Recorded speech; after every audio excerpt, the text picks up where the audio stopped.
Si est une information qui va en étonner plus d'un. Dès qu'elle voyageait loin ou se rendait à l'étranger, la princesse Diana prenait toujours avec elle quelque chose de peu commun, un petit réfrigérateur qui contenait son propre sang. Une coutume qui peut paraître très curieuse, mais qui était pour son bien.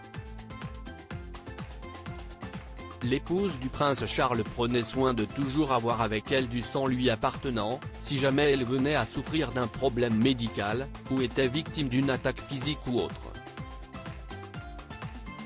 Il faut dire que la princesse Diana, en tant que membre de la famille royale britannique, risquait sa vie souvent, lors de ses apparitions publiques officielles et voyages divers.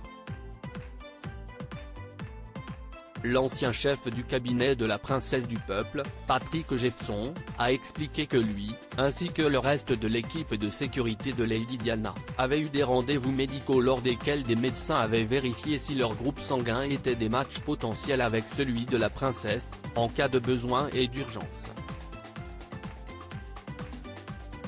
Nous étions tous testés afin que les docteurs sachent lequel d'entre nous pouvait lui donner son sang si elle en avait besoin, a-t-il expliqué à l'occasion d'une interview accordée au Daily Star.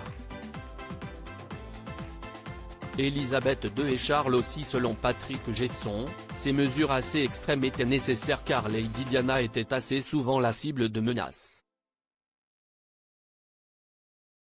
La mère des princes William et Harry n'était pas la seule à voyager avec un frigo contenant son sang, sa belle-mère la reine Elisabeth II et son époux le prince Charles aussi.